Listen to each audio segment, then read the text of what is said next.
Hello, all. Good morning. Good to see everybody. Hello, Rio. Hello, Richane, Texas girly girl, hoopin' shooter, Jeff. Hello, Chris. Hello, Jay. Hello, Tammy Brewer, Miss Cheryl. Hello, Firecracker. In a recent clinical trial this year, women who took 2.5 grams of collagen peptides daily for 8 weeks saw an average of a 25% reduction in eye wrinkle depth, 9% improvement in skin elasticity, and a 29% book in skin hydration, proving collagen can visibly strengthen and rejuvenate skin from within. So I use today's sponsor, BioTrust Ageless Multi-Collagen, obsessed with the results giving my skin that it's giving to my skin. BioTrust Ageless Multi-Collagen helps supercharge skin health using 5 premium types of collagen needed to help reduce wrinkles. I've noticed smoother skin, more elasticity, more hydration, fewer fine lines, and a youthful glow. Also helps improve joint health, bone strength, connect tissue health on top of skin health. For limited time, you can grab a bag of BioTrust Ageless Multi-Collagen for 51% off at healthwithmarkz.com. Plus, you'll also receive free VIP live health and fitness coaching for life, free ebook titled The 14 Foods for Amazing Skin, and a 60-day satisfaction guarantee with free shipping, express shipping with your order if you find them at healthwithmarkz.com. Hello, C-Sax, Turd Ferg. Hello, Mr. Barrett. I do have a extra that is going to pop in. Whoa, where's it running? Yeah, now that the government's been reopened, what's next? As they roll it out, Vernon celebrating along with Kathleen celebrating today as well. Jack, that is a good question. Let's get to that one. Stacy, you local? Yes. Tom, good to see you in the house. Let's get that comment out of the way. Hi, everyone. See, I got somebody fun to hang out with. Yes. I'm excited. Gonna take me and show me all around the island shortly. Yeah, she gets to go see a few sites as soon as we wrap this morning. As soon as Andy finishes with us this morning, go have fun. See, kick that one. Yeah. Okay. Perfect. That's all you got to do. All right, now I'm back with you. Hello, Miss Lily Pad. See, did anyone else see Hannity on Fox announce the government is now closed after Trump signed the document last night? No, I didn't see that. Or did he say no longer closed, or is it now open maybe? Let's see. His to bless found yesterday. I don't know anything. I believed in his deliverance, healing, restoration, and happened in heaven, not my plan. Oh, he's always got a plan. We just don't always understand it. Wait. Robert celebrating 67 today.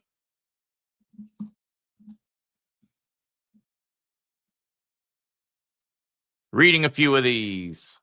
Seeing if I can catch up with you guys. That is my twin sister.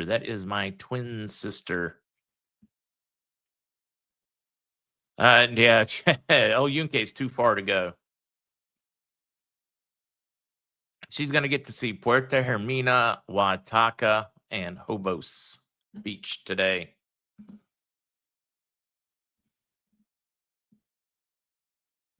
And then back for pizza. Do I follow X22? I have followed X22 on and off for years. I think they do an excellent job. My Twinkie, that's right. You got it, New Envies. They come 2 in a pack. See, Stacy, I love you guys are so close. Oh, she's just awesome. Absolutely awesome, Sarah. She's the better of the crew.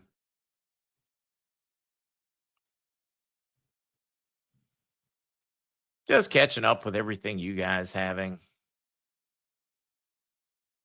Chris Hunt, could you address the 322 to 425 IQD to 1 in the article a few days ago and explain that way it indicated? Chris, we did a whole podcast on it. But in a nutshell, depending on that article and which translation you read, sometimes it translated as $1 would be, or 4 whatever, 3 something to 4 whatever IQD to the dollar. In other versions of the article, it said 1 dinar was going to be worth 3 whatever to 4 something in US dollars. So Depending on which translation, which translator did it, it changed. I know that's frustrating, but Arabic to English is not a seamless process when you translate those. But we did. We dove into that one. Well, I guess you could say that, but I mean, she's my sister. But we are two halves of a whole. Anthony, we do not know what the value is going to be, and we do not know the timing. Have I heard somewhere in that range? Most of what I have heard is somewhere between 380 and 480, somewhere in there is most of what I have heard. What it's going to be, we don't know. I don't know how many times I got to say that. Frank reported the Parliament signed the HCL but aren't releasing it. I would not be surprised. Music, they have a history of doing things like that. Can I confirm that? Absolutely not.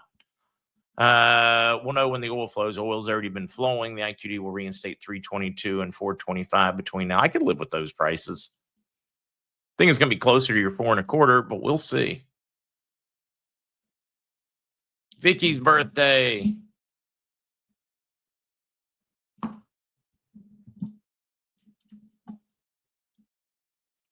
Rain Man, that would be the international rate / street rate. See, the rate is moot if they delete 3 zeros. Is that the case? No, Rick. This is one I'm just going to take my head, beat it to the wall, and leave if I have to answer this one again, I think. We have talked about that ad nauseum. We even have included videos, conversations, and articles from Sudani, from Shabibi, who designed it, etc. Say it a few more times. No, I just don't have it in me. They told us many, many years ago, and they restated it just over 2 years ago.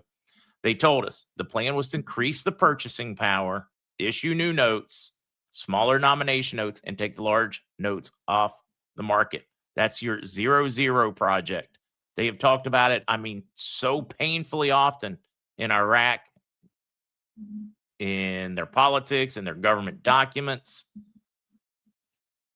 But if you're confused, I can pull out the link from last night again for you, and you guys can hang on to it.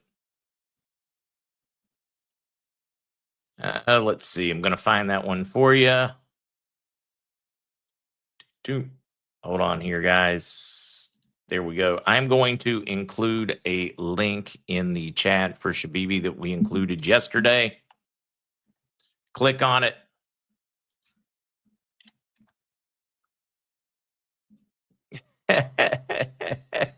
Jackie, I like that one. I was such a gentleman. I let Stacy go first. Nah, come on. I needed the space. I kicked her out. That's why I told you she's nicer than me. Unfortunately, no word on fines and penalties and prosperity packages. I have not gotten a response from checking into my prosperity package contact last night. Mr. C has not been paid. He checked in this morning.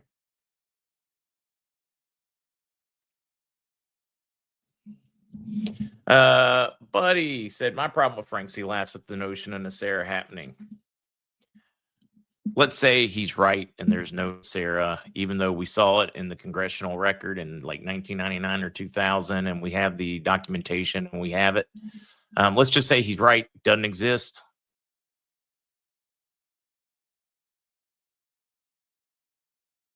Where did that come from? I don't know where all these people are popping. Oh, I gave you the wrong link, guys. You're going to have to, yeah. The copy paste didn't work. I got people popping into my studio. That is the wrong link. Remove yourselves or it's going to cause a real mess. Oh, wow. I screwed that one up. Yep. Kick yourselves out. Let me hit the Shabibi one again. That is for whatever not working the way it's supposed to. We'll try that one again.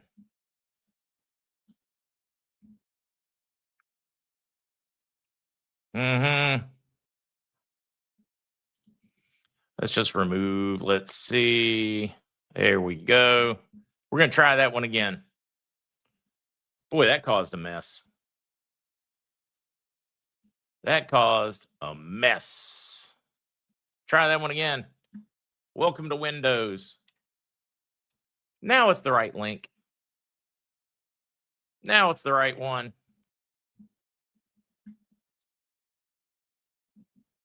It's the same link we shared yesterday. This is Shabibi, the man who designed their revaluation. World-renowned economist, Iraqi economist, and world-renowned economist, period. Not just like the best of the Iraqi economists. One of the best in the modern history of the world. Talked about it at length. Let me keep kicking people out of the studio. Boy, that made a mess. That made a horrendous mess for me. Shirley, let's do a Dr. Rich update, and then we will keep moving with news. Buddy Will is there in person along with Tippy, and both of them sent me updates this morning. So let's see if I can find those for you. Will checking in. Will, anyways, you don't need that first part. So he was still out when Will left last night and said they plan to go through his tube that's in his lungs to clean out the lungs from blood and stuff. He gets pretty agitated with the tube, which totally understandable. He's still with us, doing recovering so far pretty well. I'm going to get to what Tippy had to say in a minute. So he's got a long recovery ahead of him. He did so well because he was in such good shape. Let's see where I'm at in this one. Okay. Nope, that's the wrong one because he's the Tippy talking about being so fit that it's the reason he survived it. In other words, they will go in through his tube today, clean out the blood, and hopefully be able to remove the tube. So I'll keep you updated as I get more. Dr. Pops, I'm with you. Please pay attention. People are rewind and go back to old videos. It's absolutely ridiculous. It really is nuts. But it's the day and age we learn. It's too easy today. We get information too easily. We do a quick search. Bam. It answers all your questions. You don't have to think. You don't have to remember anything. You don't have to do the research. You just get to ask a quick one. It's not like the old days where you had to go to the library. You had to research. You had to pull out 20, 30 books. You had to read through different chapters. It's way easy now. Way easy now, and unfortunately, it's made people lazy, myself included. Florence, he has not put in the codes. When I say Mr. C has not been paid, he's not been visited, it hadn't happened yet.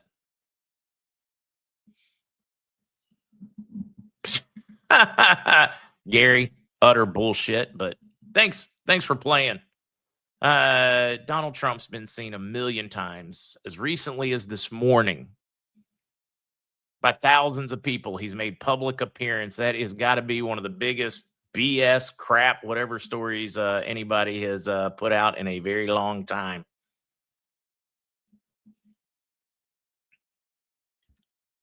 Yeah, he was all over national media just yesterday. When I say all over, with 100 different news, and well, I don't know, maybe of 100, but a bunch of different news agencies live with him, along with many other personalities in the world. Tim, here's the best question. Is the USD a scam? Oh, I need to get back to the Frank Nacera one before I got myself distracted. And then we really need to get on with what news there is. Not a huge amount, so you're not missing anything.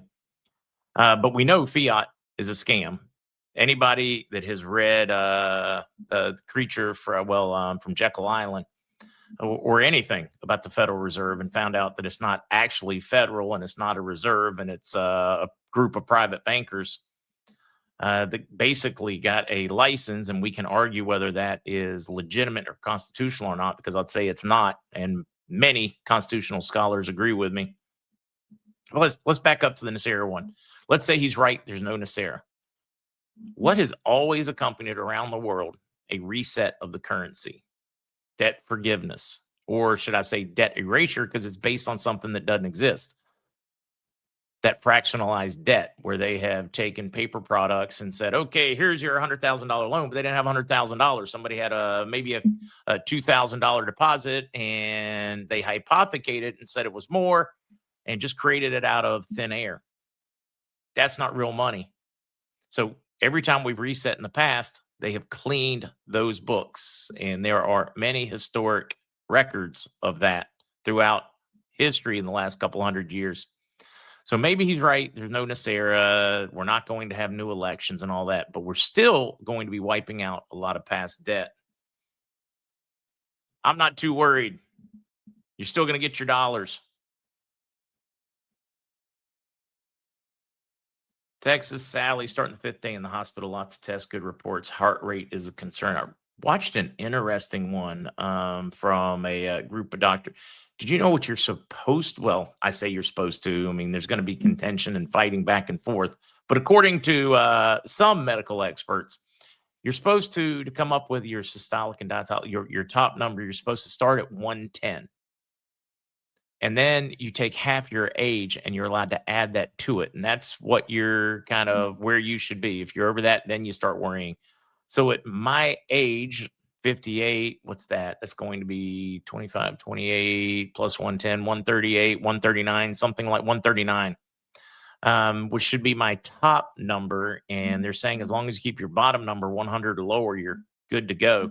That's according to like many doctors. Pharmaceutical companies probably don't want you knowing that because they love giving you stuff. It was just really interesting. Okay, Annie, I did not say no, Nasera. I want to take this thing and slam it. People, listen.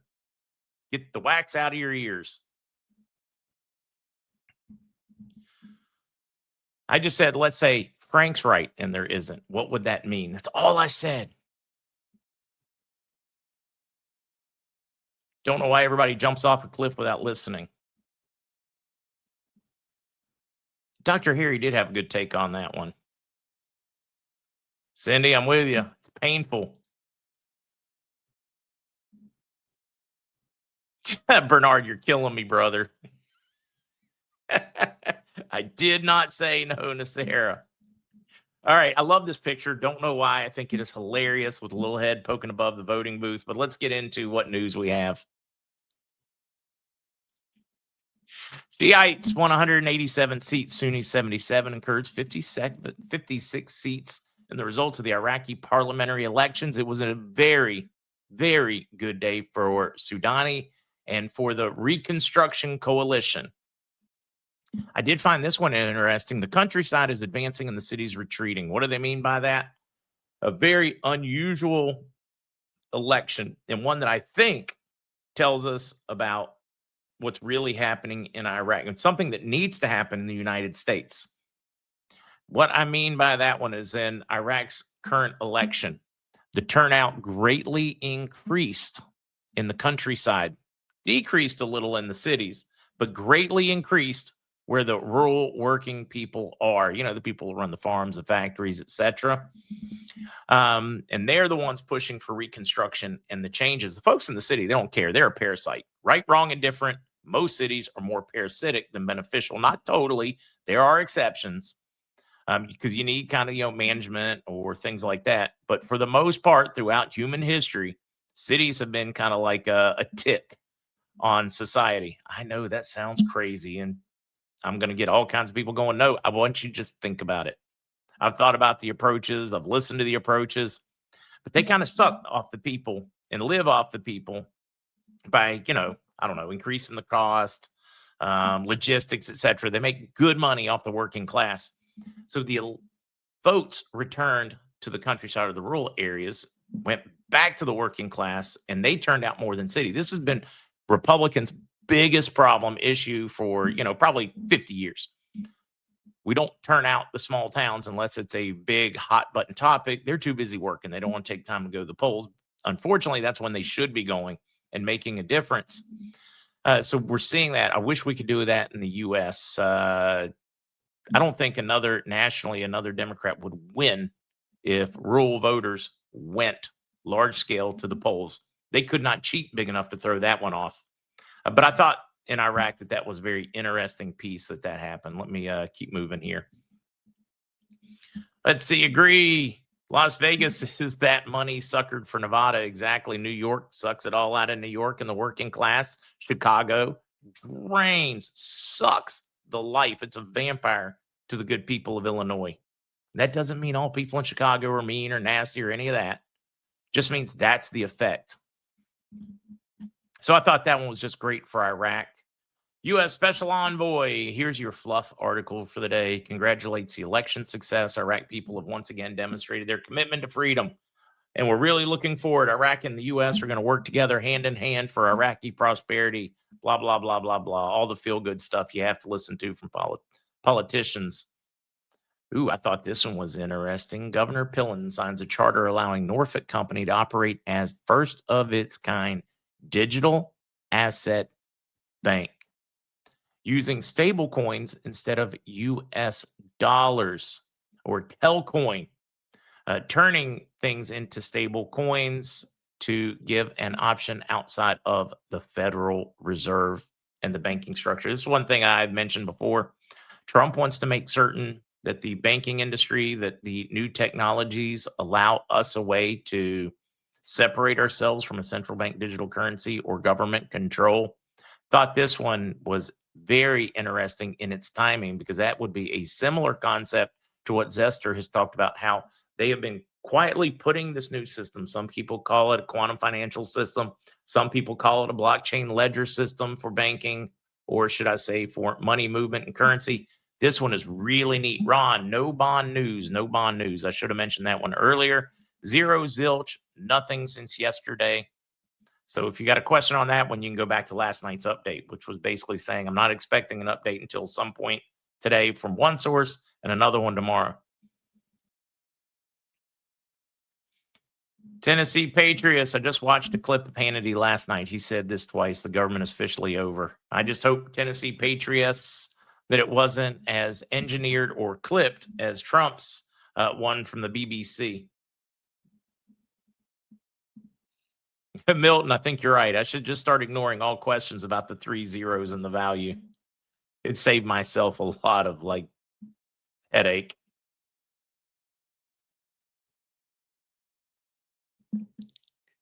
I want to laugh at some of these, but I can't. All right, let's keep going.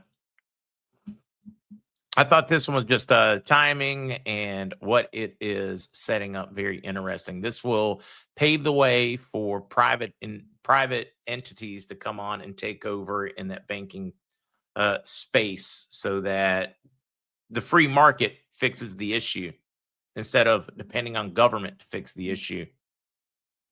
And think about it. If you don't need the Federal Reserve, if you didn't need the traditional banking system, what would that mean for their control over you?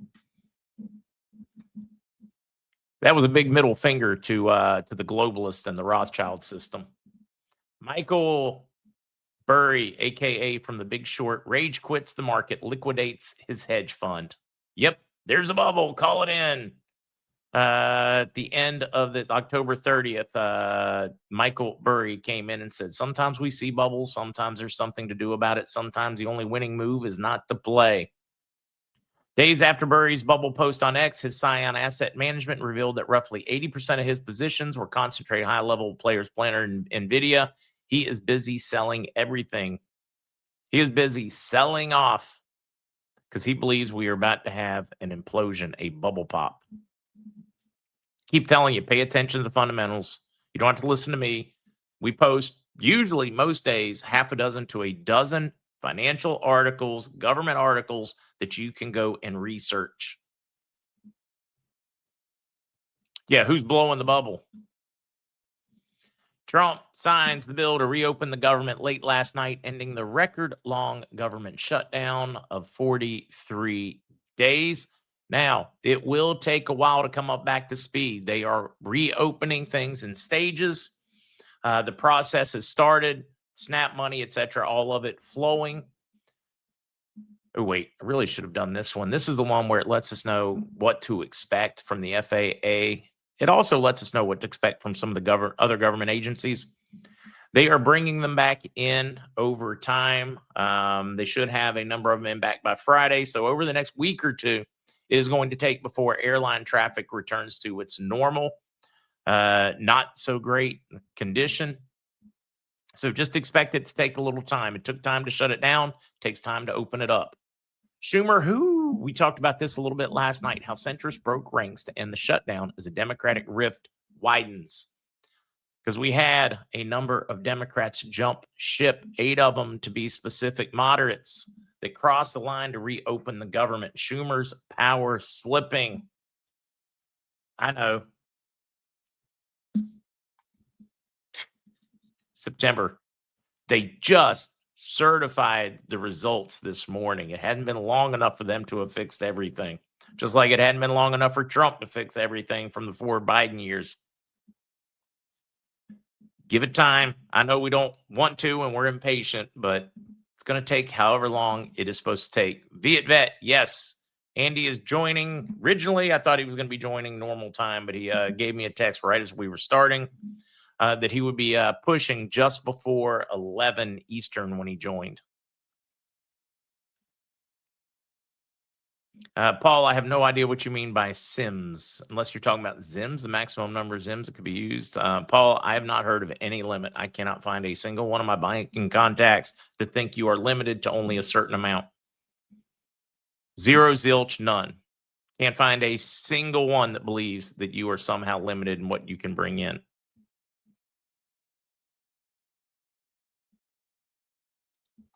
Your native money, if you are part of a tribe, would be issued through your tribe, is how it has been described to me. Hello, Rudy.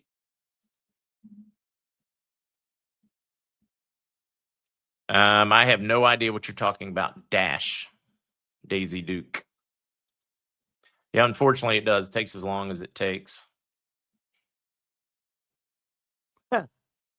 Bobby, you know, if I were listening to it from the outside, I might agree with you. But having sat down with Al Hodges with bankers' boxes full of documents and court documents, I am absolutely 100% convinced that Mr. Cottrell has a role in this process.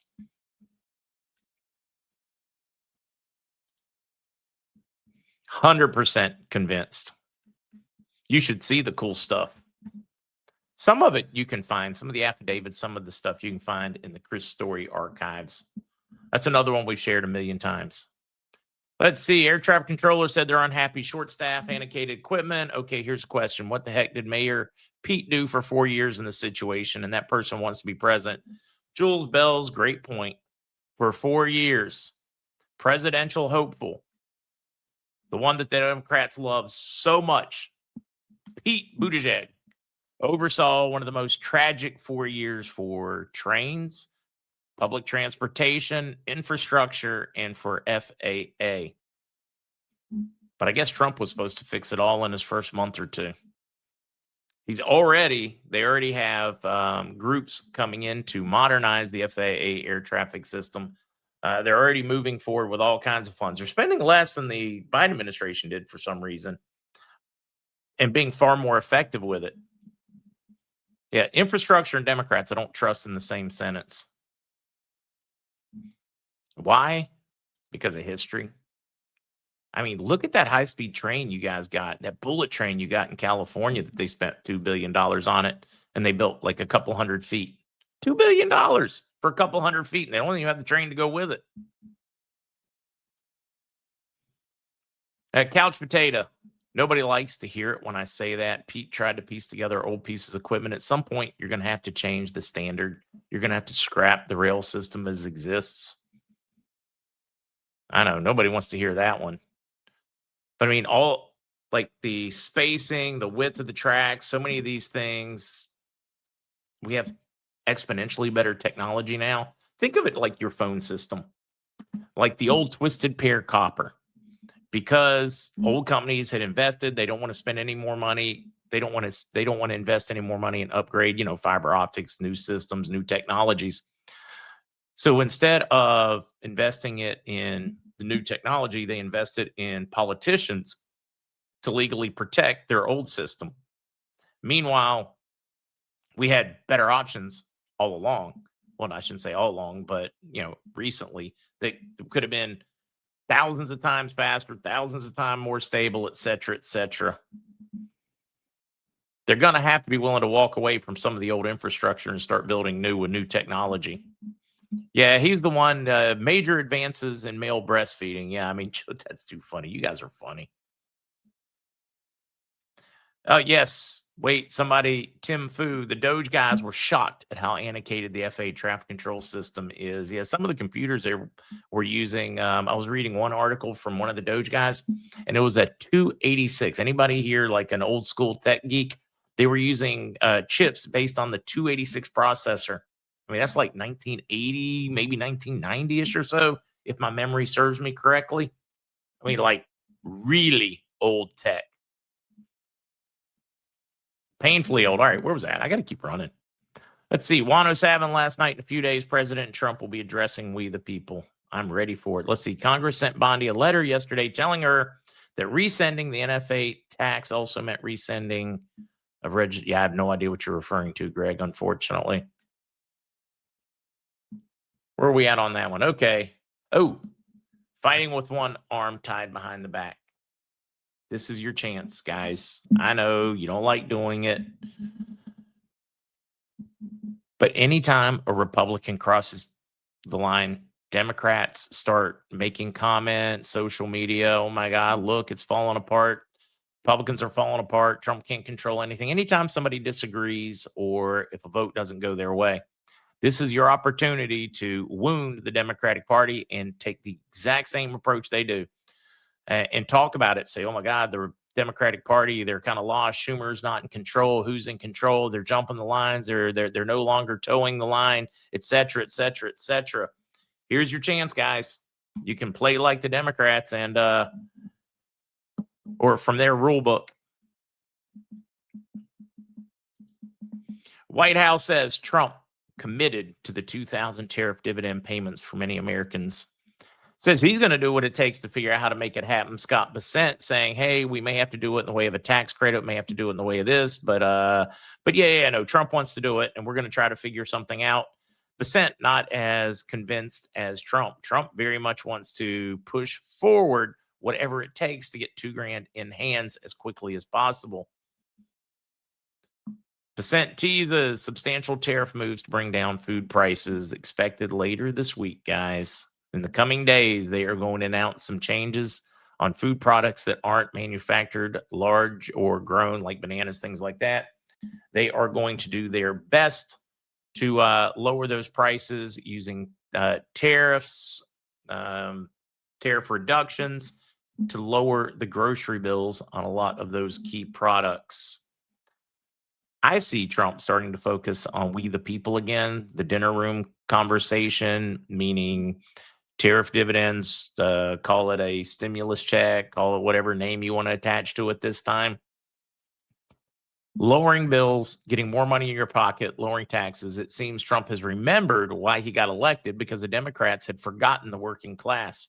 And then Trump came in, got a little caught up in D.C., maybe didn't forget, but it wasn't a top priority, and he is remembering to make it a top priority. V. Reed, I appreciate you greatly for that. That is exceptionally kind and appreciated. Deplorable chicken. OMG means price increase. I know people aren't happy, and grocery prices have gone up. Some have come down, some have gone up, but overall up 2-3% since he took office. You don't remember grocery prices going up about 40% under the Biden administration in 4 years? Anybody remember that? Anybody? I remember it. Experienced it. Your small $100, your decent sized grocery cart of $100 turned into a basket of $100. I mean, everybody needs to kind of back up and go, wait a minute. We could have had Kamala Harris. Instead of up 2 or 3%, there'd be up 15-20% in the same time period. Take a look at metals. Ooh, this is going to be fun. Let's do this. Have we hit 53 again yet in silver? I'm waiting for it to update. One of my silver guys thought we were going to hit 53 today. Gold 41.97, silver 52.89. I think he may be right. We might actually see it back over 53 today. What's the market doing? Down 176. Ed said, worked at a grocery store. Prices were changing daily back then, right? Oh, Stevie, 5306. Yeah, whether we like to hear it or not, things take time. Yeah, Grumpy. Biden for a second term is even scarier than Kamala Harris. I could see us like having a fight over that one. Sherry's baby girl turns 23 today, Sophia. I should probably sing happy birthday soon so that when Andy jumps in, we can immediately go. Silver app saying silver at 5333. No more having to register silencers and short barrel rifles. Well, if you believe in the Second Amendment, then we shouldn't have to do any of those things.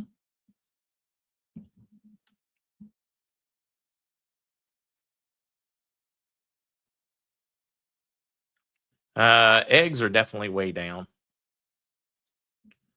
But that's because they quit killing all the chickens. Let's see. Will we have to pay capital gains on foreign currency exchange?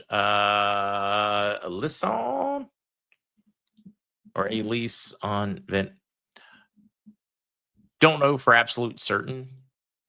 My gut and everybody that I talk to, I feel about 98% confident that we won't. We have quite a bit of government documentation, at least on the Iraqi dinar and the Vietnamese dong, saying that we won't have to. And we've shared those links to government documentation on government websites for the U.S. government. I picked up extra currency so that if we did have to pay it, that's how I was going to do it. Figured it was cheaper than spending a fortune and jumping through all kinds of legal hoops. Figured it was cheaper to just spend a couple $100, buy a little more currency. And if we have to pay it, I use that. And if we don't, woohoo, I get a vacation.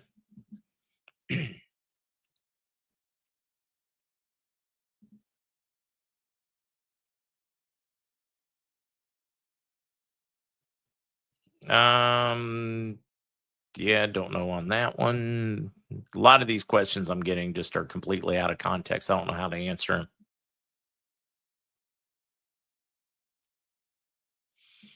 them. Christ, gee, I still think we're going to knock this thing out in 2025. I mean, I could be wrong. I don't know the timing, but I think we're knocking this out in 2025. Katie boy, we're breathing a sigh of relief. My fiance's self-directed IRA silver and gold was deposited. And now we're going to see her IRA bust wide open. Oh, that's going to be awesome. Your timing was good too during a dip. Joe, I would not be opposed to that one. We should make a law that you get no tax returns if you don't vote. Yeah, I don't know, because then the cities show up to vote, folks that don't have a stake in the game, like similar to the New York mayoral race. What was it, like 91 or 92% of the people that voted for Mamdani were like 30 and under and never owned property. I mean, when I looked at the demographics on that vote, I was like, holy crap, you need to be scared in New York. Have you seen the number of houses that have gone on the market and properties that have gone on the market since he was confirmed the winner in the New York mayoral race? I mean, Wall Street, banks, properties getting cheap in New York. Cheaper, I should say. If you believe that it'll bounce back at some point, might be a great time to pick some up on the cheap while they're selling. At the same time, it would be like thinking the same thing when Detroit started slipping, meaning you would have thought you were buying cheap and you still got screwed. Oh, yeah, there you go, David. Look at Zillow in New York. If you could have screenshot the number of properties for sale before the election on Zillow and then after, you'd be a bit shocked.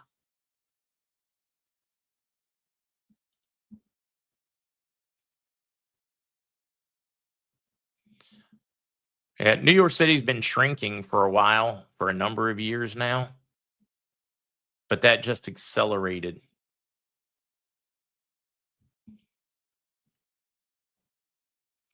Fred saying there's been videos since he won the mayor election where young people saying, oh, here I go, going to vote 6 times. No, I've seen those where people claim they voted 3, 4, 5, 6 times. And there are those videos. How much of them are true, we don't know. But after so many of them, you begin to believe maybe there is something to this. Tima, thanks for sounding off. JM Bullion showing silver at 53.07. Greg, New York governor already told him no on his tax plan.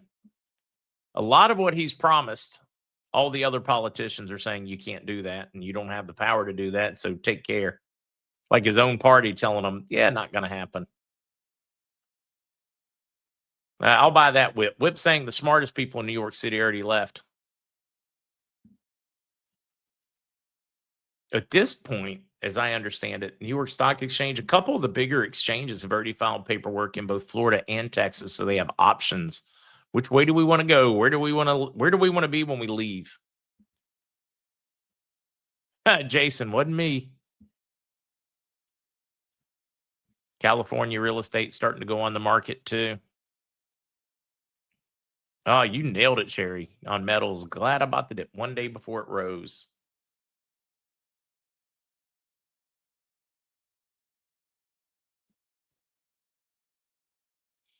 Juan said Tina Peters is not in good health. I'll have to reach out and see if I can get an update.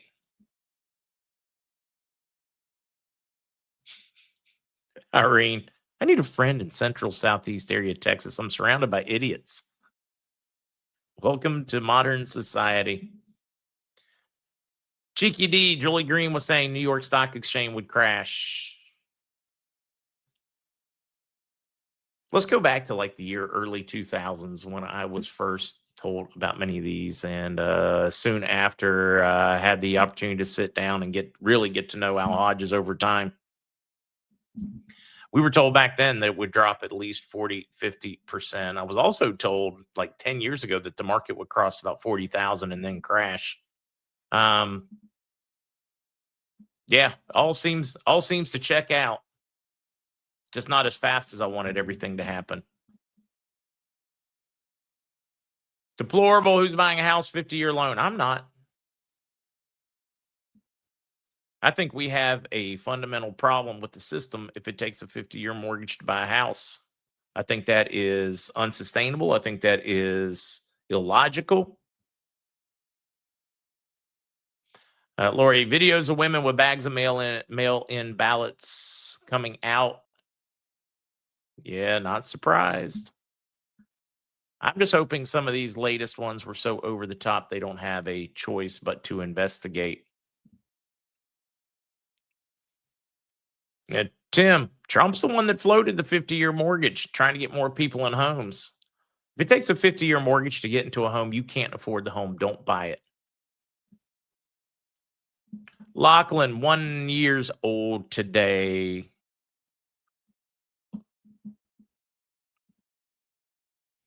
Yeah, I'm with you. No different than a 7-year car loan. That's crazy too.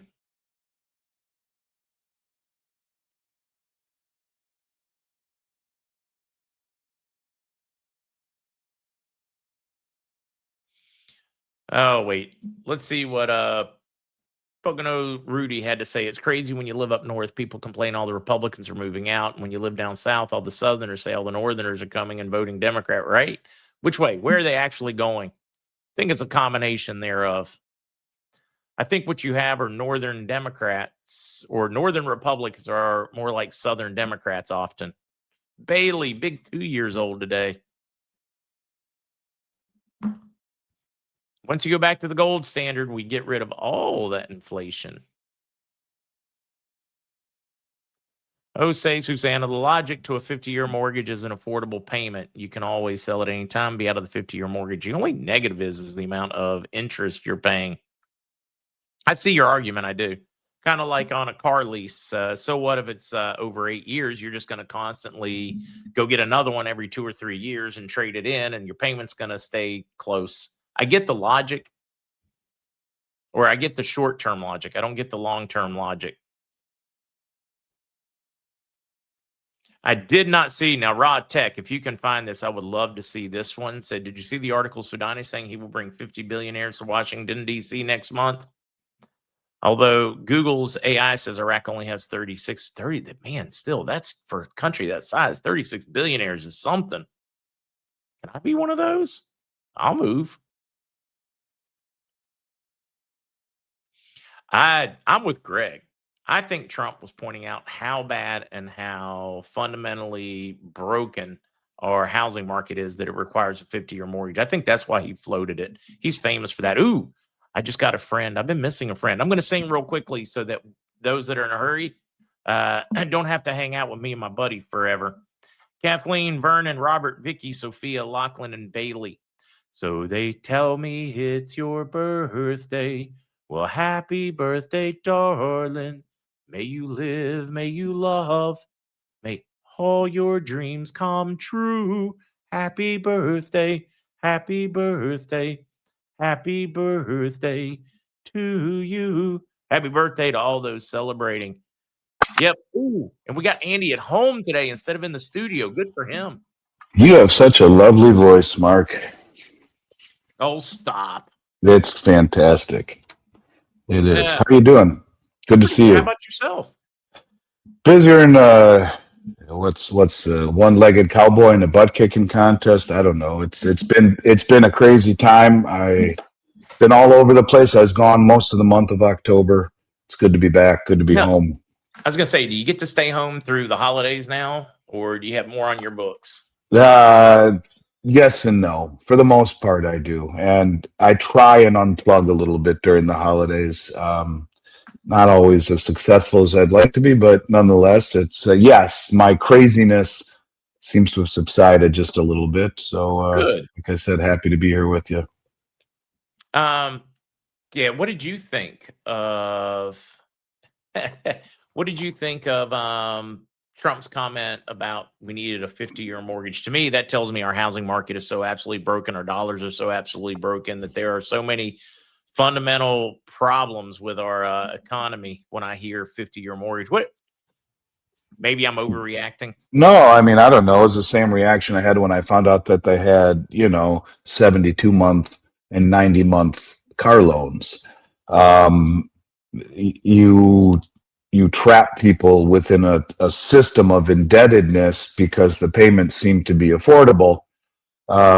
But when you actually do the math and figure out how much interest you are paying, it's extraordinary over the life of said mortgage. It's a tremendous amount that you're paying for that. And it's an indictment of the system. The problem was, and by trying to lower interest rates and say this is how you get more people into houses, is what got us into the problem to begin with.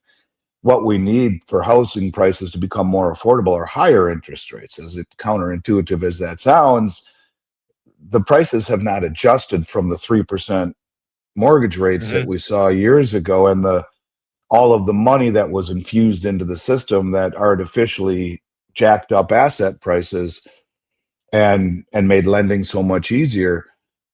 People can't travel with their mortgage. So if you are in a home at a 3% mortgage and you want to sell it and capture what you believe is a higher price, which really is not the case right now, because that's the problem. That's why you're not seeing houses fly. It's not the interest rate. It's the fact that the prices are out of whack and most people can't afford it. So by lowering rates, all you're going to do is seemingly make house prices go higher, ultimately. I don't know. I think it's an indictment on the economy, on an economy where 60% of the country doesn't have a reading proficiency above the 6th grade. And the fact that we are in what I believe is a K-shaped economy. Very much so, as a matter of fact. The K-shaped economy where the rich get richer and the poor get poorer. And this is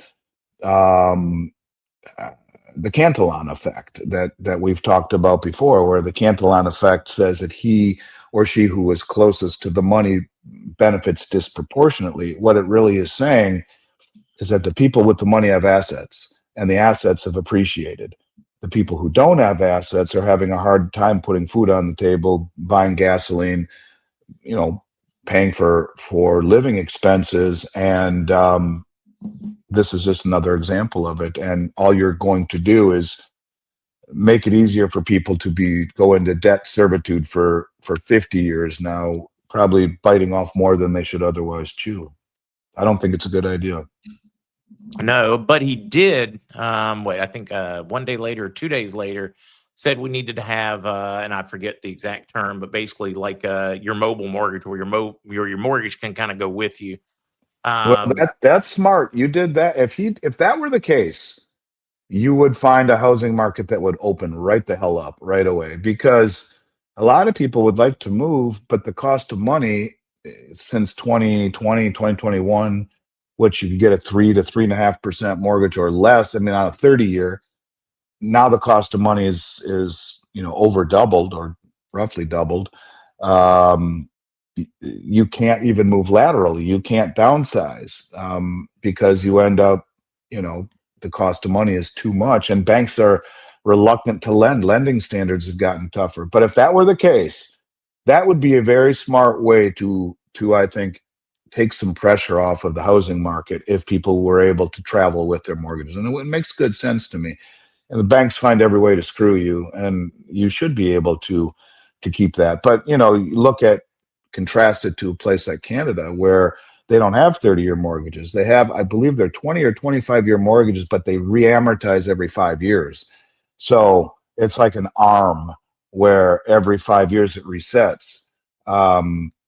As rates go higher, the market becomes worse and worse and worse and worse, and people who bought at a low rate, thinking that low rates would stay forever, have had a rude awakening. So there are other places around the world that are worse, but it's not a good sign, because we're just too much in debt, and to extend the terms of the agreements to an already massively indebted country is probably not the best strategy.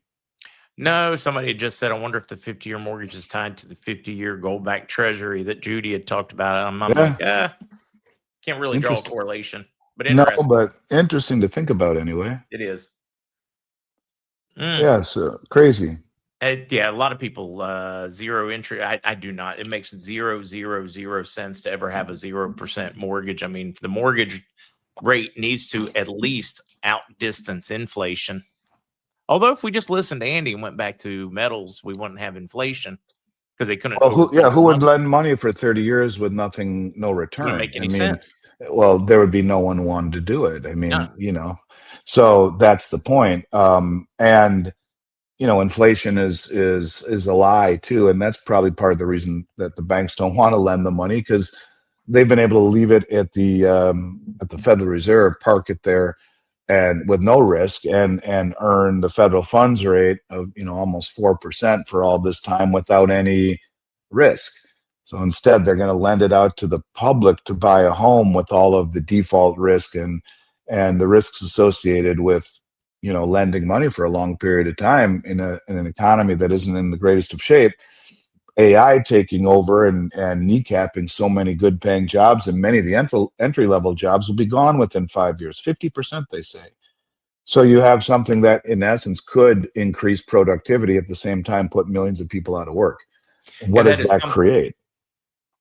Yeah, it's something worth talking about, is that job apocalypse as technology is taking off. The same people that told us it was 50 years away before robots started taking your job are now saying at the adoption rate of AI, what it's already done to corporations and middle management and paper pushers, accountants, lawyers, things like that. It's already massively cut into their hiring. I mean, it's like 150,000 white-collar jobs are already scheduled to be terminated. Yeah, well, and that's why. And they're now telling us 50% of manual labor jobs will probably be gone in the next 10 years with robots. Of that AI. Yeah, well, it's funny. There's a golf course down here that I not where I live, but one of the neighboring courses, and I play in a league, typically on Thursdays during the summer, and one of the courses has automatic lawnmower roll, kind of like the thing that the automatic vacuum cleaner that will go through a house and it learns, the Roomba or whatever it is. Yeah, the Roomba, or if you have a swimming pool that you put those little robots in, and it sees the walls and it knows a pattern. Well, the same thing is true. They're doing lawn mowing across the entire golf course that way, and golf ball retrieving on the range. So I mean, you can go as far as you want, but when I hired my son Josh, who, when he came out of college, I said, go be a man and find your way first. And he did. To his credit, he went to New York and became a CPA at Price Waterhouse. But out of college, they were paying him $70,000 a year to analyze a balance sheet of a real estate investment trust. What the hell do you need to pay a kid $70,000 to analyze a balance AI will sheet do it.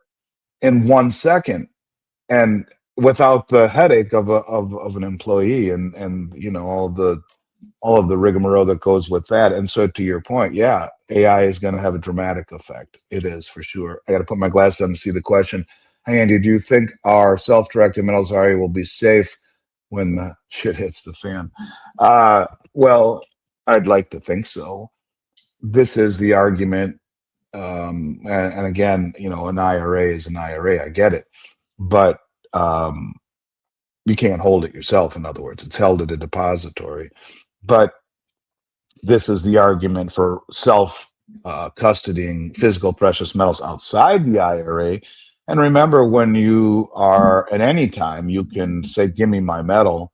Now, if you're under 59 and a half, you'll pay a 10% penalty for early withdrawal plus taxes.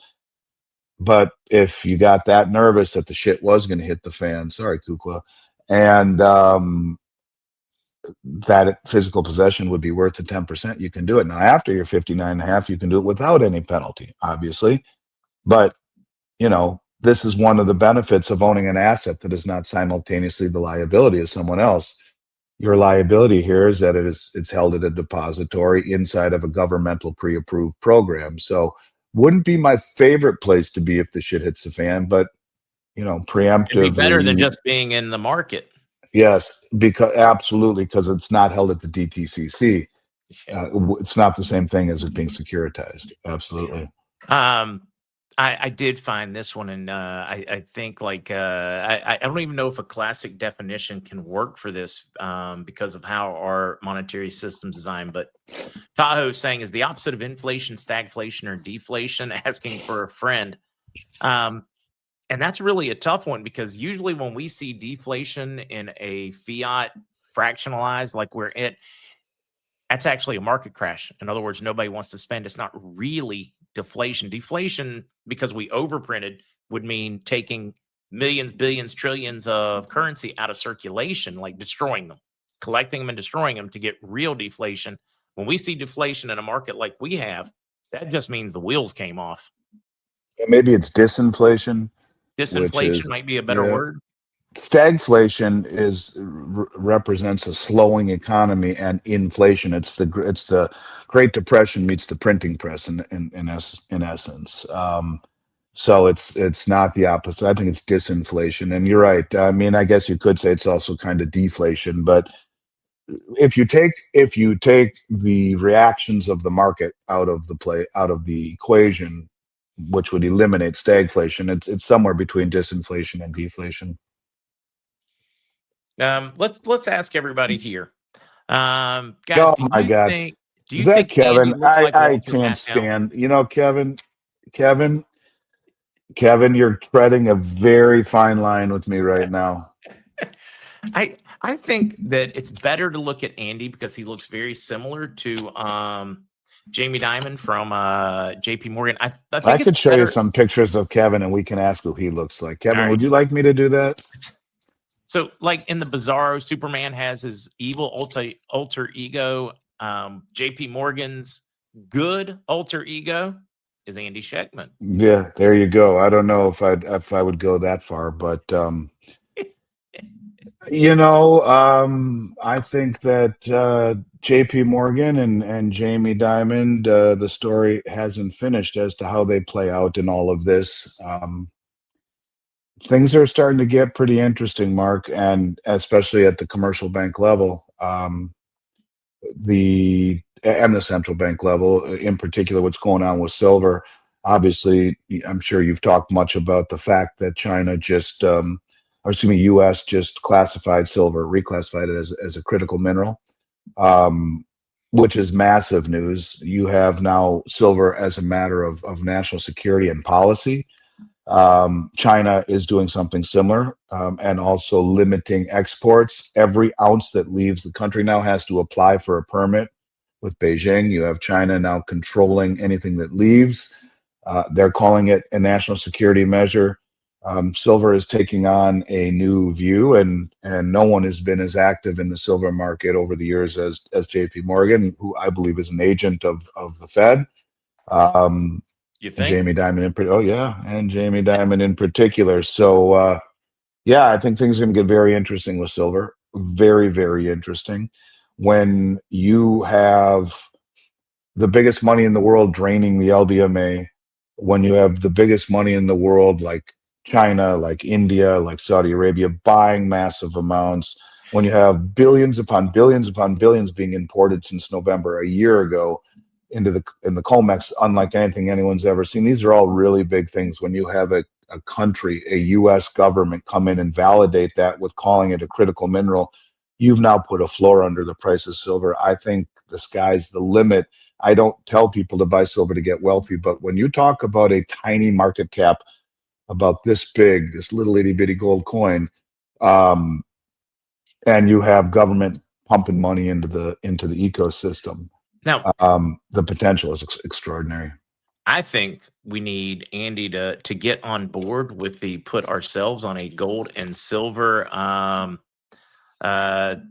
monetary system by just getting you to add another coin machine or two and start printing like dimes, quarters, smaller sizes of silver so that we can use it in day-to-day transactions. I mean, heck, I would stop keeping my money in the bank. I'd just be sending it to you every month and paying. If you keep your money in the bank, you're destined to go broke, period. And look at it in relation It's designed to silver. to make you go broke. Well, but look, but they also design the metrics by which we measure it against to blur it.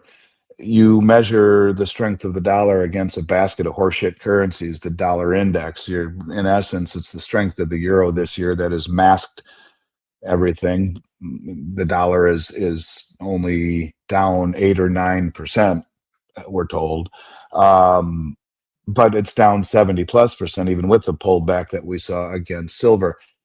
James, we're like down 99% now from 1913 when the Fed took over our monetary system. Well, James Rickard says if you were to measure gold against the dollar in terms of its decline since 71, gold would be $96,000 if you measure it in gold ounces. We don't, though. We measure the fall of the dollar against the Dixie. But yeah, it's since 1913, the establishment of the Fed, the dollar is worth about 1 cent of its purchasing power. And you can look at so many examples, and it's interesting as prices have gone higher. If you go back to 71 and any asset you think of, measure it in gold ounces, and you'll see prices have been falling against gold, which is the true barometer. Measured against the dollar, and it's the opposite. It's because the dollar has the purchasing power of a melting ice cube. This is the Cantillon effect. The closest to the money wins. What does it mean by that? It means that if you have the money, you immediately convert it into assets. The rich do. Those assets have all gone up. If you hold it in dollars, you're going broke. Now think about any asset. They've all gone up, or wage growth or anything. It's contrary to the way that we are taught to think, but I'll do the numbers with you. I mean, we've done this before. You look at what the price. Let's go back 20 years to 2000. The price of gold was $450 or so, I think. And let's just look and see. Didn't I do this with you a few weeks ago? I think I might have. Let me just look and see. What was gold price in 2000? The gold price in 2000 was $900. Let's see. It's not right. I gotta go somewhere else. Okay, it was $279 per ounce. Wow. Okay. Wow, I was so off on that one. Yeah, me too. And then, all right, so let's write this down because my short-term memory isn't what it used to be. Oh, wow. $1 US, in order to have the All same right. purchasing power as $1 US, from 1913, you need basically $33 today. What was house price? That makes the inflation rate cumulative like 3,200%. Right. Well, look at it this way. Fed. I say, what was the house price in 2000? 207,000 was the average price. Okay. So if you take 207,000, this will make my point nicely. Let's do a calculator.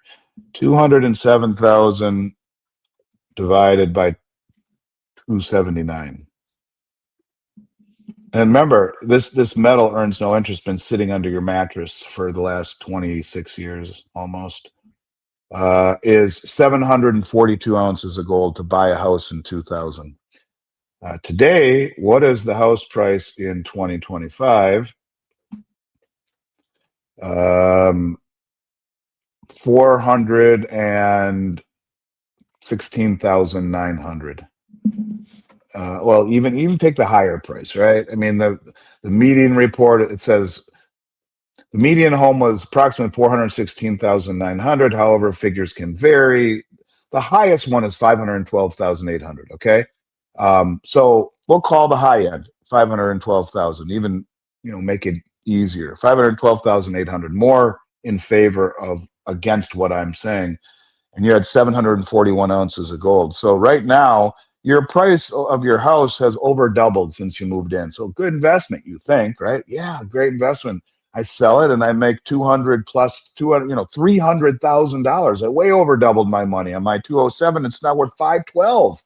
Great. Could have spent 741 ounces of gold to buy that house. And what's that 742? What is that 742 ounces of gold worth today? Well, what is gold today? I haven't even looked. Let's see. What is gold? Gold is, let's see. Gold right now is 42.18. Okay. So 42.18 times 742 is 3,129,756 divided by 512,000. Right now, you could buy 6 houses for the same amount of gold that you would have paid for one house in the year 2000, yet the house has gone up by over 100%. Do you see what I'm talking about? It's the measuring stick that is faulty. Yep. We are measuring it against a basket of currencies that are all deflating, that are all inflating, but the currency value is deflating. So gold is used to maintain your standard of living, if not accelerate it in an inflationary environment. And you can go back anywhere as far as you want to 1971 when we left the gold standard completely, or the backing of the dollar, and measured against any asset, and you'll see a similar story. Don, Theo in Europe and Sweden. I saw a podcast with the CEO of Holland Gold 2 days ago, Paul. He said to the public, when the EU or the government of the Netherlands would forbid, at some point they're going to forbid them doing metals. I'm going to try to find the second half of this one. You're looking at let's say That same person did something similar to you based on his quick calculation of gold and real estate. Gold should be 50% higher than it is now. Yeah, if not a lot more, according to this. Yeah. Look, you're in Europe, you see the rise of authoritarianism, control of speech, of movement. You throw it in jail for a bad tweet. Could they confiscate gold? Sure. Why not? Do I expect it to happen? I would say it has a greater chance of happening there, perhaps, than it does here at this point, because they seem to be farther down that authoritarian curve than we are. But you could argue with Trump pushing for the digital ID, that is the first step towards a digital surveillance state, towards authoritarianism. I'd like to hope it doesn't happen. I think in the U.S., you got GLD and SLV held by JP Morgan and BlackRock. It would be much easier for them to confiscate those two funds and tell everyone what we just did with the prospectus gives us the permission to do. What are you all bitching about? You can own physical metal. That to me would be a way for them to have their cake and eat it too. Dragonfly saw this one. We keep talking about IRAs and metals. Is there a way to invest metals with your 401k through your employer? Trump, to my knowledge, did pass a law to allow 401ks. I don't know when it goes into effect, to be invested in alternative investments like cryptocurrencies and precious metals. Typically, a 401k, the answer is no. You can only do it through a self-directed IRA if you no longer are employed at said employer. But he did pass something, and I don't know when it goes into effect. I would guess maybe next year, where they will open that up. At this point, no, but it's becoming more of a realistic possibility in the near future. Yeah, be kind of scary. Let's see. Somebody talking in here about Glint. I'm telling you, Glint is kind of like a debit card, a gold back. We really do need to get Jason back in here soon. Yeah, you wanna give I him a do short shows with on that him one? every other. I do shows with him every other Monday. If you'd like to jump in next Monday, feel free. Oh, that may be the way to go. Just a brief overview. Will you give them a quick overview of just what the Glint card is, or Glint is? Yeah, might even have the card on me. Glint is a program where you hold gold and silver in a vault in a Brinks vault in the UK, in Switzerland. And you can, here's the credit card that you get, Glint card. And it's a MasterCard. You can use it wherever MasterCard is taken. And the technology is fantastic. It truly is. I mean, when you open up your Glint app and you make a purchase with the Glint card, and just like that, you see it go, or if you add money, and it's within a few milliseconds, and it takes it right out of your gold holdings. It's a way for you to disintermediate the banking system to a degree, where you're not holding your money in a bank, where you're an unsecured general creditor. You hold it in the form of gold or silver, held at Brinks Switzerland, with the ability to access it immediately on a mobile app or with a credit card. It's neat, and they're expanding their program. They want to get into other things that will even expand the services, but for now, it's just a convenient way to be able to unlock your gold and silver and spend it instantly. Funny thing is that I buy $500 worth a month of it just to do it. And I've only used it a couple of times only when I've had to, because I carry American Express and some places don't take it. I don't have a Visa card. And so that's the only thing I have that isn't. And I'm reluctant to use it. I don't want to. That's the thing with gold bugs. We don't want to spend what we're stashing away, but you can. For some people, it's great. They have all the physical gold they want, but they don't want to be in the bank. They'd rather keep their money in an asset that is appreciating as the dollar is depreciating, and use it that way. You can. It's a cool product, and it's one that I think people should check out. You go to the Glint store, or the App Store rather, and download Glint. They have it, I think, on Android and Apple, and it takes you just a few seconds. You can fund it with a wire, with an ACH, or with another credit card, which I did with American Express just to see how it worked. I went to lunch with Jason in London. Kevin was with me, and he's showing me all of this before I became part of the company. And before my drink came, I had already downloaded the app and funded it. And so when Jason paid for the bill at the end to show us, he opened up his phone, gave the waitress the credit card, and she put it in the machine right there at the table. And before she pulled the card out and handed it to him, you could see his balance in gold go. I mean, it's really the technology between the vendor, the establishment, Brinks, Glint, and the MasterCard is milliseconds, and it's pretty incredible. So, and very safe, very secure. Just a way to unlock the money that you have held in gold and silver, and not be subservient to a banking system that has you listed as an unsecured general creditor, i.e., last to be paid in a bankruptcy, and the depreciation of the dollars that you hold. So, cool product. What does that say? I don't think it's available in Switzerland.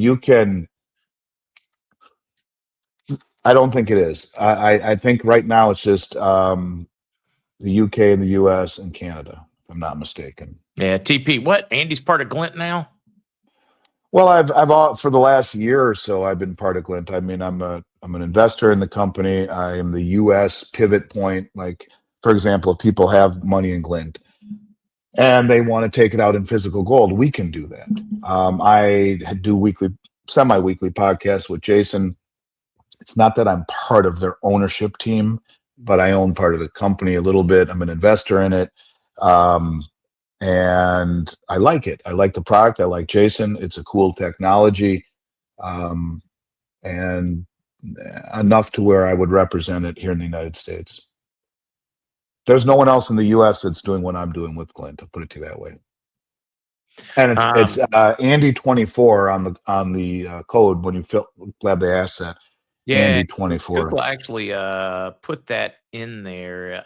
Let's see, right there, guys. You can go to glintpay.com/US/gold. Code is Andy24, and the special was basically to send you the card for free if you use the code. Yeah, free MasterCard. If you live in London, they have a 24 karat gold one, or I think maybe it's not 24 karat. It's like 18 karat gold. It's gold, like real gold, and something Pablo Escobar would probably have in his pocket, kind of thing, if you know what I'm saying. And he, that's what I mean. It reminds me of a movie like Scarface. But it's a cool conversation piece. They don't have it in the United States yet. Where are those podcasts? Are they over at Miles Franklin Media. Yep. We the last one we did was a week ago Monday. The next one we do is this Monday. We've done a bunch of them. We're now on a semi-weekly schedule. I am looking up that link for folks, so it'll make it much easier for them.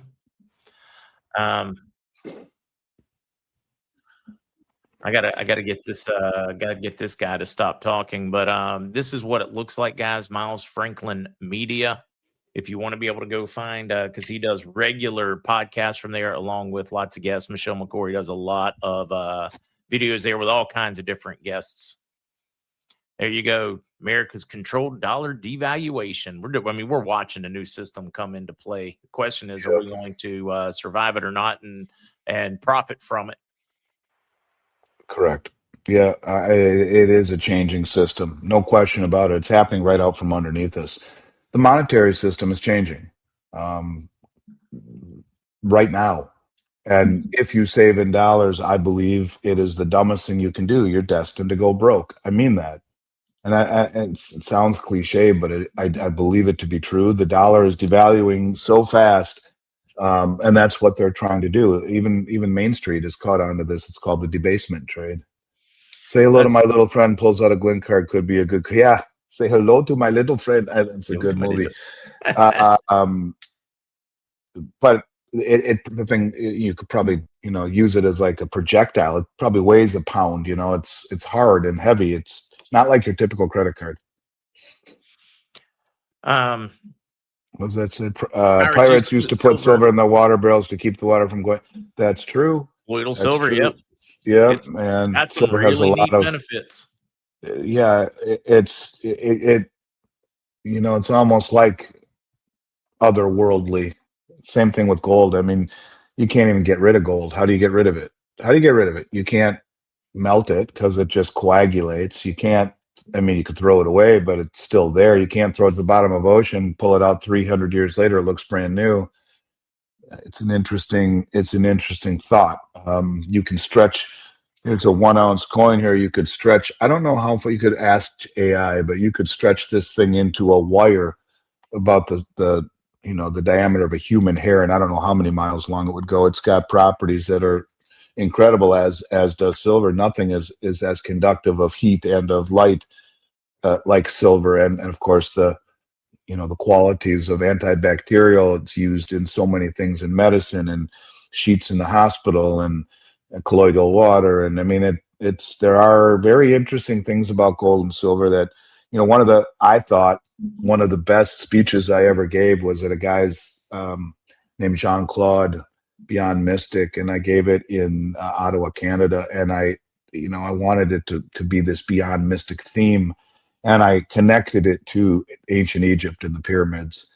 And in fact, I talked a lot about that with Mike Barra.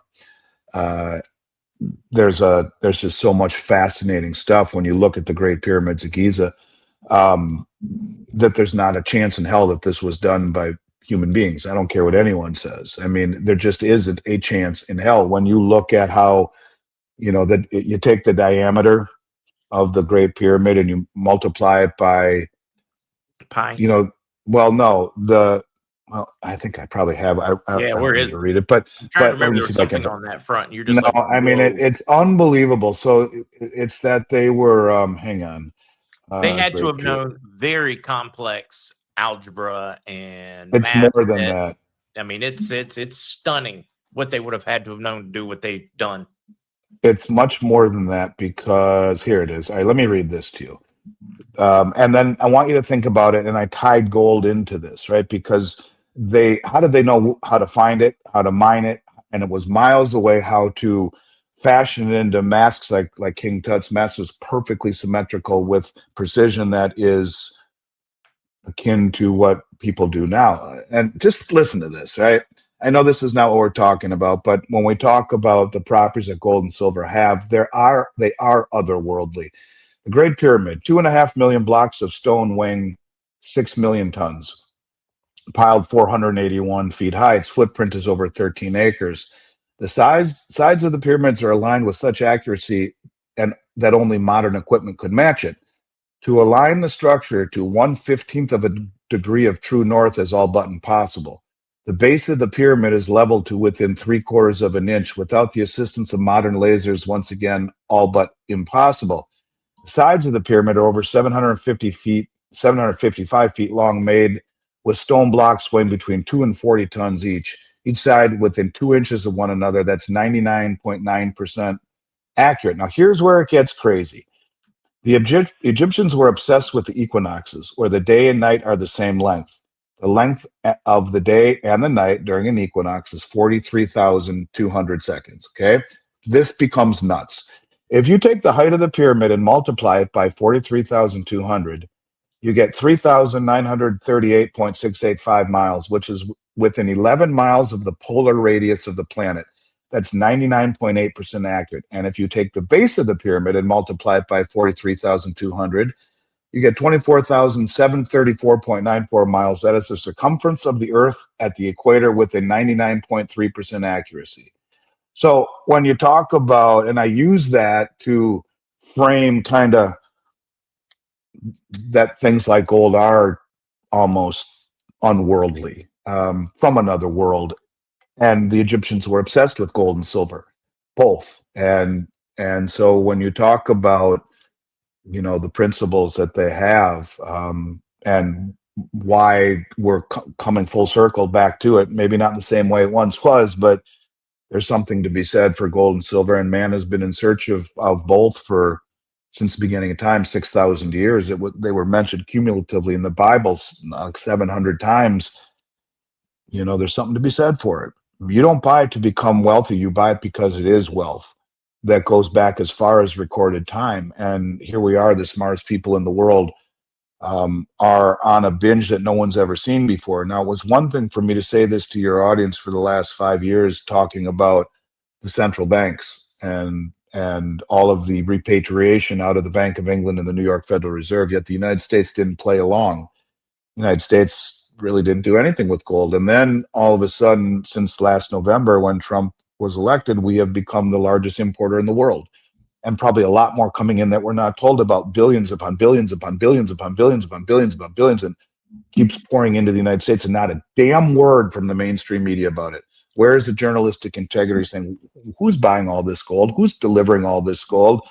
When the most sophisticated traders here in the United States get involved, that's very different than those of the BRICS nations, and it's an acknowledgement of what we've been saying. Now, when you talk about the U.S. government reclassifying silver as a critical mineral, you've now made silver a product of national policy and national security. Then China pushes back and says, we're going to do the same thing and limit exports. This is a battle, a slow motion battle that will go into an all-out sprint at some point, for he who has all of the commodities wins, not just gold and silver, all of them. That's why the Chinese own the LMA, which is the London Metals Exchange. All the base metals, they own it. And they've built vaults in China to warehouse the metals traded on the LME. The Belt Road Initiative, all the 50 plus countries that are all resource rich and underdeveloped. Well, they're spearheading that. The BRICS nations, all of the relationships are either resource rich and or strategically located shipping routes on land or on sea. This is a game that they're playing, and they've been using our stupidity and hubris and manipulation to support a crumbling Western system against us. And it's now been realized, I think, by this administration, and now we're doing all we can to catch up by naming silver critical, by importing tons of gold, saying it's all about tariffs, and saying, oh, we're just kidding.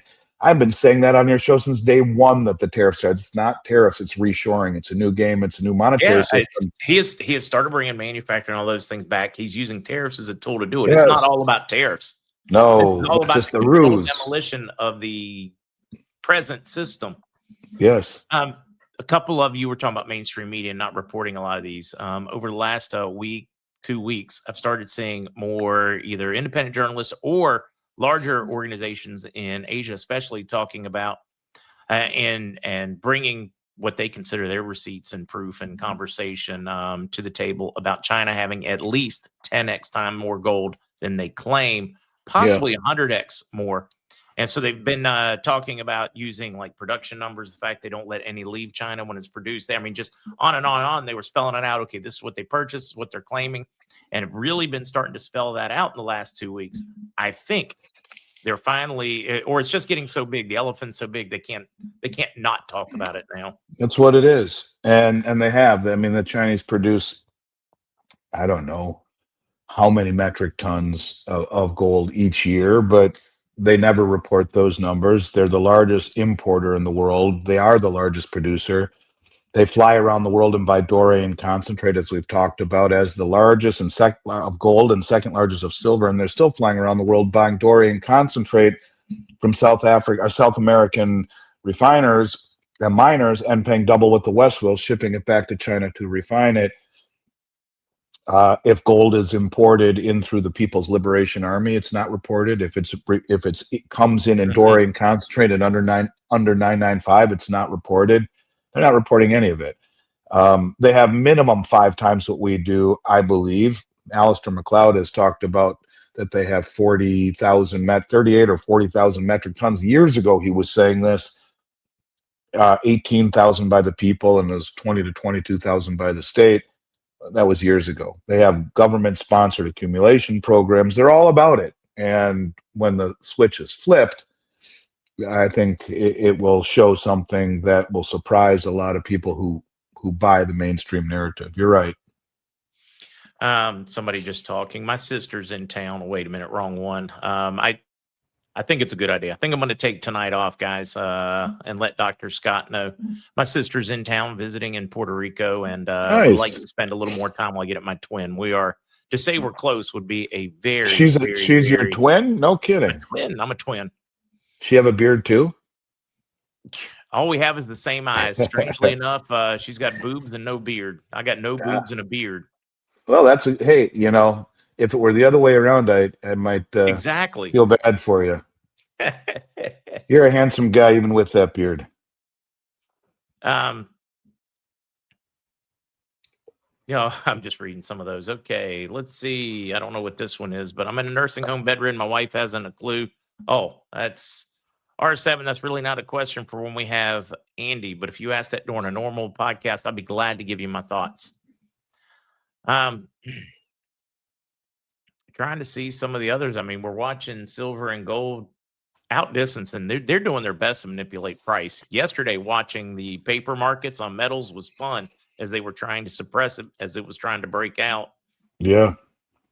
Michael Berry, I don't know if you've seen that one. He has simply said, sell, dump it all. It's time to leave. It's a bubble. He just closed and deregistered his fund. He placed a huge bet against AI, saying it's a scam. The accounting is a scam. The numbers are a scam.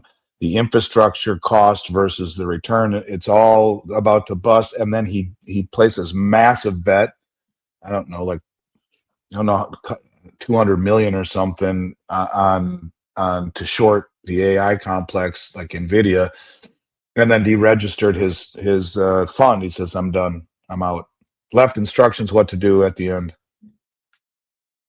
He's an interesting guy, to say the least. Yeah, I'm sitting here trying to like 912 million or something, and I'll have to do a deeper dive. I don't want to give anybody really bad numbers. But yeah. Now keep in mind he was what 4 to 6 months ahead of the 2008 one. He called it and he dumped everything and got ridiculed for almost 6 months. Yeah. And then nobody wanted to talk to him for a year or two because he was right the whole time. Right. Well, and he almost went insane, lost his friends, and everyone thought he was nuts. And that's the tough part about being a contrarian. You can bring it down to a whole other level, not being at that level, and just talk about beliefs of owning contrarian assets. Most people think you're nuts. But yet gold has outperformed almost every traditional asset on the planet for the last 25 years. I love A Jane. guy told me yesterday I'm investing in silver is a bad idea. Not true. Silver has outperformed. I mean, look at it this way. This year alone, Mark, can you type in what is the S&P 500 up this year? All right, I'll do a search. And I'll see what is silver up this year.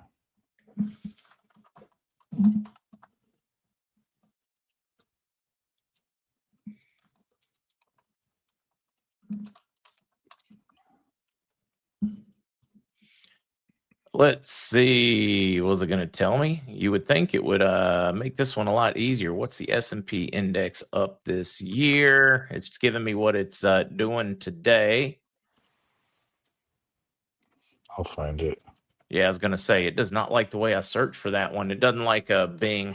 I just have to use a different search. So the S&P 500 1 year. It is up 17.75%. Is that right? I believe that is. I think so. God, that sucks. It's got to be easier. I think it's 17%, but let me just double check. Let me just ask AI, make it easier. Yeah, that's what I was going to do. But then you looked like you were going to beat me to it, so I just let you rip.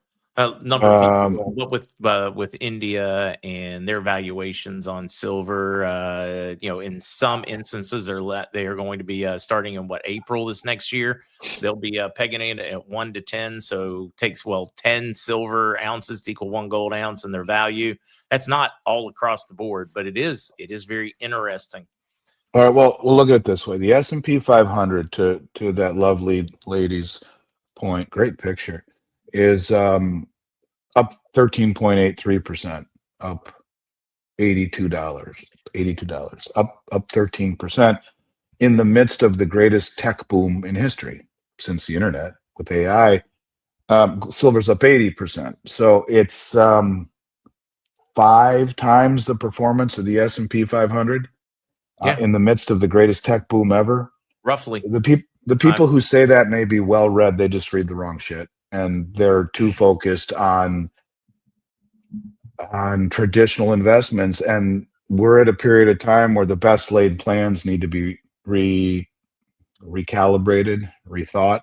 And I think the people who say that emphatically, I don't think if you pressed them, if he were on this show or she, whoever said it to her, I don't think they could debate this for more than a couple of seconds with anything substantial other than, it just doesn't pay any interest or whatever. Chad, you missed that one. He had said I'd mentioned a Norfolk creating a blockchain. No, a company from Norfolk created a blockchain. Well, here not Norfolk Southern, not the train company, nothing to do with trains at all. Just a group based out of Norfolk. This is really kind of a neat story. Governor Pillen signs a charter allowing Norfolk Company to operate as first of its kind digital asset bank, but using stable coins. So we're talking about disconnected from the Federal Reserve. This I find interesting because it's like you had mentioned, it's a redesigning of the system right in front of our eyes, separating us from that fiat Western. But what are the stable coins investing in? See, this is why they want to do it. The stable coins by law, as part of the Genius Act, have to be backed by U.S. Treasuries. U.S. Which gives- Treasuries, physical metals. There's a very limited list, but the big Well, thing and is you know how it they helps do the rescue physical metals. the bond market. That's right. It gives synthetic demand for the bonds, lowers interest rates on the short end of the curve, but the interest generated from the holding of those treasuries is not transferable to the holder of the stable coin. So the companies themselves are buying gold in particular and Bitcoin. I think they'll use Bitcoin to pay down the debt. I think they'll use gold to devalue the dollar. The rising price of gold devalues the dollar, and that's what they want to do. And they want to devalue it greatly, in essence, give up on the reserve status in order to sell products easier. And if Judy Shelton is right, like you said earlier, backing the treasury market with bonds, she didn't just say 50, she said 50 at first, but 5, 10, 20, 30, and 50 redeemable in gold. The 30 and the 50 would have a very small interest rate, not the rest wouldn't. And no interest rate, just redeemable in gold. And if they did that, you have no upfront borrowing costs. So you bring back your manufacturing at no upfront borrowing costs, build the infrastructure, sell your product at a devalued dollar, and grow our way out of a problem that either we inflate or default upon. There's just no other way out mathematically. So yeah, I think that this is why you don't want to save in dollars. Period. As a gold buyer and importer, all true. Well, God bless. Thank you. Pamela, so what does Andy think about all the executives, BlackRock, JP Morgan, all of them having dinner with Trump last night? New York Stock Exchange, S&P, like all the top brass from all of those had a White House dinner, a dinner with Trump. I don't know if it was the White House or not. Probably was. They're all connected. They all have a role to play in all of this, whether it be through stablecoin issuance, what to do with the proceeds of stablecoins. You're going to see all of the big banks and Wall Street firms issue their own stablecoins, all of them connected to an ecosystem that supports the treasury market synthetically. And if you think that there is no oversight, don't fool yourself, because the Fed will control the on-ramps and the off-ramps of said stablecoins, and they're all programmable with know your client, know your transaction, anti-money laundering technology in them. It is the first foray into a digital surveillance state, even though it's not quite a central bank digital currency. It is kind of like, the gateway drug kind of thing to it, or actually you could argue is very similar to it, only instead of issued by a central bank, it's issued by big corporations who have to flow through the central bank or through the government channel of surveillance. And the first step with that would be the ID, the digital ID, and that's coming too. So are we there yet? No, but nonetheless, this is another reason to own assets outside the digital surveillance state. And I guarantee you that was part of the discussion, was a new monetary system with the ushering in of the Genius Act. Here's one that, because of spreads, would worry me. You would need your money in maybe Glint or something to be able to do it. But VIPS said, I took advantage of the shorter silver, sold it, bought it again at a lower price, made money on my investment because it dropped, $4 an ounce / whatever. Some people did, but for an average person, that would be difficult to make any money, because you don't do it with you're physical. buying at a premium, selling at a spot. And you're mailing it and screwing around with all. You don't do it with physical. If you're going to be a swing trader, you do it with things like SLV or other forms of silver. Digital silver like SLV would probably be the easiest one to do it with. But you don't do it with physical. You do it with something that is trading much closer to spot, that trades at very small margins. And if you're in a brokerage account, typically your trades are free. You have taxes to deal with, but if you're going to swing trade, you don't do it with physical. Where did I catch that? Somebody asking, when do you think the price manipulation is finally going to stop? And for me, it's going to be when it breaks, when they realize that they are playing with a stacked deck, or when they finally acknowledge they realize it. They just haven't publicly acknowledged. Everybody knows it's manipulated. Absolutely. Well, I think the manipulation ends when the physical delivery demands outpace the ability to naked short it. And you could argue we're getting close to that moment right now.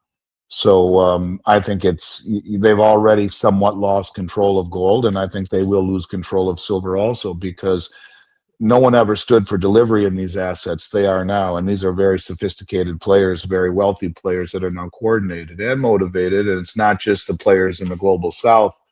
You also have some very big money here in the United States that's standing for delivery too. So you can only manipulate a market over an extended period of time by pushing it in the direction that it is going. To hold back a global tsunami of demand is very dangerous. And I think some of the big money is waking up to that existential threat and doing all they can to back out of these positions. Someone will be left holding the bag.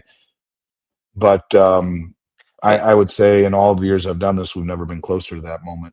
99% of the time, guys, when you see the big or the institutional players slipping out, trying to unload before they get stuck holding the bag, they're selling it to the individuals. They're selling it to the 401ks. They're selling it to all those. The big ones, they're stepping out. They've already figured out where their chair is when the music stops. Look at all the big money leaving the equity markets as the public is all in not only record amount in participation by John Q. Public, the mom, pa retail, also highest allocation to margin debt ever, 1.4 trillion, and highest exposure to options ever. So you have the public all in on margin and speculation as the insiders have been selling $2 billion a week since the beginning of the year. What could go wrong? Warren Buffett sitting on $500 billion in cash. What could go wrong? At the same time, the most sophisticated money on the planet has been standing for delivery on the COMEX. Every single month since November, record this last month of October, which isn't even a delivery month for gold or silver, will probably be the third highest delivery month of the year. And every single month has been records just about. So, you're seeing very sophisticated money move into things like gold without really any fanfare as the public is enamored with AI. And then we talk about its performance. Gold and silver have both quadrupled plus the performance of the S&P 500 this year in the midst of the greatest tech rally of all time. So ask yourself, are you wrong, lovely lady, whoever she was, or is he wrong? Is he misinformed? And that's the thing. People are opinionated and uninformed or well-read, but reading the wrong shit. And nothing bothers me more. But I don't challenge those people unless I'm on a show like this. Out in the public, it just ain't worth it. Just not worth it at all. Not worth it. You can't tell them anything. They're so cocksure in their ignorance. I think it's not as much as he sees the writing on the wall. That's part of it. He's 95 years old or whatever. He's an old man.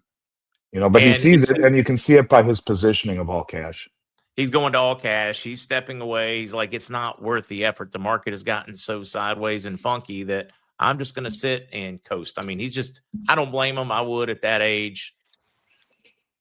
He's made enough money. Yeah, right on. I would too. I'd take my money and.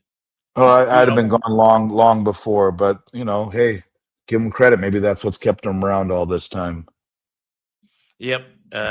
Well, I'm a firm believer when you stop working or doing something, that's when you start aging exponentially faster.